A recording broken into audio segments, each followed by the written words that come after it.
پتا ہے کہ جب وکلا لیڈ کرنے آتے ہیں موومنٹس کو تو پھر آپ کو پتا ہے کہ پھر کیا ہوتا ہے، تو پھر ان کو ریٹریٹ کرنا پڑے گا. یہ میں ان کو آج بھی کہہ رہی ہوں، یہ ابھی وقت ہے، یہ باز آ جائیں، ورنہ پھر ہم لوگ تو پیچھے ہٹنے والے نہیں، پھر میدان میں مقابلہ ہوگا.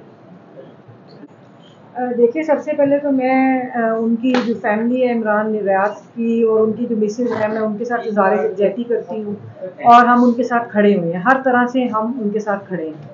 دوسری بات یہ ہے کہ پاکستان کے اندر اگر ادارے اس طرح کی حرکت کریں گے، جب ادارے قانون کو ہاتھ میں لیں گے اور وہ قانون کو پامال کرتے ہیں، تو پھر آپ دیکھیں کہ کبھی بھی سماج کے اندر ایک انتشار کی کیفیت ہی رہتی ہے. اور مجھے یہ خوف ہے کہ اگر اسی طرح کی صورتحال جاری رہی تو پاکستان کی حالات جو ہیں وہ بغاوت کی طرف بھی جا سکتے ہیں. دوسری بات یہ ہے کہ دیکھیں اگر پاکستان کی آپ ہسٹری پر نظر ڈالیں تو وکلا کے ساتھ ساتھ جو دوسرے ان کے ساتھ ہمیشہ کھڑے رہے جو ادارہ، وہ تھا صحافتی تنظیموں کا. جو صحافی ہیں انہوں نے ہر آمریت کا مقابلہ کیا. ایوب آمریت کے اندر آپ دیکھ لیں، ضیاء آمریت کا انہوں نے جس جبر کا مقابلہ کیا. آج بھی جو خاموش کرنے کی ایک پاکستانی ریاست کا ایک ہتھکنڈہ ہے کہ سب کو خاموش کروایا جائے، اور خاموشی کے سر پہ وہ اپنے جو مفادات ہیں، وہ چند انڈیویجولس کے مفادات کا تحفظ کر رہے ہیں. میں سمجھتی ہوں کہ یہ پورے پاکستان کے جو مفادات ہیں ان کو کمپرومائز کر رہے ہیں. اور پچھلے آپ نے کافی عرصے سے دیکھا کہ پاکستان کے اندر، میں تو ہمیشہ یہی بات کرتی ہوں کہ جو ایک ریاستی ایجنڈا ہے وہ یہی ہے کہ سائلنس، کہ خاموشی پیدا کی جائے. اور اس سے پہلے سے جو چل رہا ہے وہ یہ ہے کہ سوسائٹی کو ڈی پولیٹیسائز کیا جائے. تو وہ یہی چاہتے ہیں کہ جو کوئی بھی آواز اٹھتی ہے اسے دبایا جائے. دوسری طرف آپ نے بات کی UN کی اور جو باقی انسانی حقوق کی تنظیمیں ہیں، تو میں سمجھتی ہوں کہ جو پاکستان کے اندر ہمارے ساتھی کام کر رہے ہیں، مجھے بہت افسوس ہے جو انسانی حقوق کے لیے کام کر رہے ہیں کہ وہ بالکل اپنے جو ان کی ذمہ داریاں تھیں وہ ادا کرنے میں ناکام ہو گئی ہیں. بلکہ مجھے یہ نظر آ رہا ہے کہ ان کے اندر اس قدر ڈیوائڈ اور پولرائزیشن ہے کہ وہ سمجھتے ہیں، وہ بھی ڈسٹینٹ کو برداشت نہیں کر رہے، اور اگر وہ کسی سے ڈس ایگری کرتے ہیں تو وہ اس کے لیے آواز نہیں اٹھاتے. میرا خیال ہے کہ یہ رویے جو ہوتے ہیں کہ انسانی حقوق کی تنظیموں کو بالکل زیب نہیں دیتے، اور ان کو بھرپور طریقے سے اس کے اوپر آواز اٹھانی چاہیے تھی.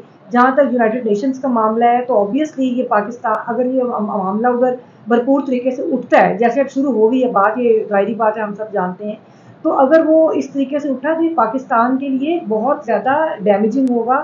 آپ دیکھیں کہ پاکستان کے اندر جو اکنامک کنڈیشنز ہیں، آپ کو پتہ ہے کہ ایک رپورٹس بھی فائل کی جاتی ہے، پیریوڈیکل رپورٹس ہوتی ہیں جو پاکستانی گورنمنٹ نے جو ہیومن رائٹس کے حوالے سے 4 سال بعد رپورٹس پیش کرنی ہوتی ہے مختلف جگہوں پہ.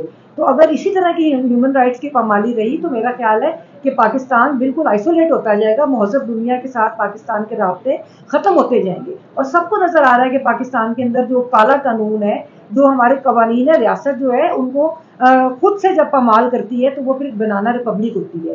تو اس کے ساتھ پاکستان کی سالمیت کو خطرہ ہے، نہ صرف اکانومی کی بات ہے، پاکستان کی سالمیت کو خطرہ ہے.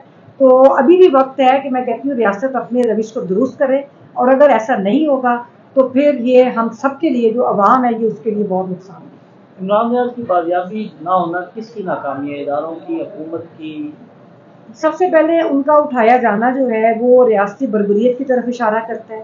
اور یہ ریاست جو ہے، میں اداروں کی بات کر رہی ہوں، کلیکٹیولی میں بات کر رہی ہوں، اور میں حکومت کی بات نہیں کر رہی، میں ریاست کی بات کر رہی ہوں کہ ریاست جان بوجھ کے یہ کر رہی ہے، وہ اپنی دھاک بٹھانا چاہتی ہے، وہ لوگوں کو کنٹرول کرنا چاہتی ہے. اور میں سمجھتی ہوں کہ جب رول آف لا نہیں ہوتا تو وہ ریاست کی ناکامی ہوتی ہے. تو یہ بنیادی طور پہ ریاست کی ناکامی ہے. اس کے ساتھ ساتھ میں سمجھتی ہوں کہ عدلیہ کا ایک بڑا کمزور کردار ہے. عدلیہ جو ہے وہ اپنی ذمہ داریاں ادا کرنے میں بالکل ناکام ہو چکی ہے، اور اس کے اوپر ہم ہر طرف کافی عرصے سے، آپ کو پتہ ہے، ہمیشہ ہم رول آف لا کی اسٹرگل کرتے ہیں. پہلے بھی ہم نے وکلا تحریک چلائی اور ہم یہ سمجھتے تھے کہ پاکستان کے اندر جوڈیشل سسٹم جو ہے وہ بہتر ہوگا، لیکن انفارچونیٹلی پاکستان کے اندر کولیپس ہوتا جا رہا ہے. اور آپ کو پتہ ہے کہ 130 میں سے 126 نمبر پہ ہمارا جوڈیشل سسٹم ہے.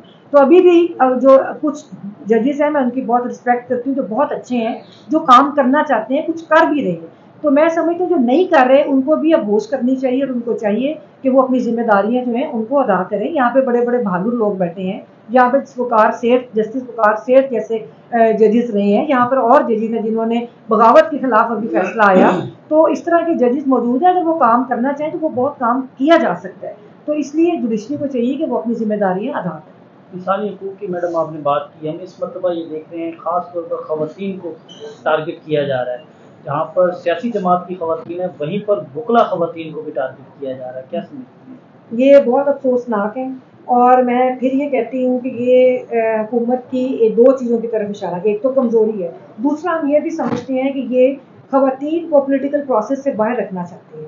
ایک چیز بڑی خوش آئند تھی کہ کچھ عرصے سے ہم دیکھ رہے تھے کہ باوجود اس کے کہ ڈی پولیٹیسائز سوسائٹی ہے، نظریاتی سیاست پاکستان میں ختم کر دی گئی ہے اور اس میں ہر پارٹی کا اپنا بھی کردار ہے، لیکن اس کے باوجود مجھے اچھا لگ رہا تھا، ہم لوگ دیکھ رہے تھے کہ خواتین باہر آ رہی ہیں اور ان کے ساتھ اب جو سلوک کیا جا رہا ہے یہ بنیادی طور پہ گروجت ریاست کی طرف اشارہ کرتا ہے کہ جو خواتین کو اس پروسیس سے باہر رکھنا چاہتی ہیں۔ دوسری بات یہ ہے کہ جو ہماری وکلا خواتین ہیں انہوں نے ہمیشہ پاکستان کے اندر حلاول دستے کا کردار ادا کیا، جب بھی آئین اور قانون کی بالادستی کی بات آئی، آپ کو پتہ ہے رابعہ قاری صاحبہ جو تھی انہوں نے کس طرح ایوب آمریت کا مقابلہ کیا اور انہوں نے اپنی جان بھی دے دی۔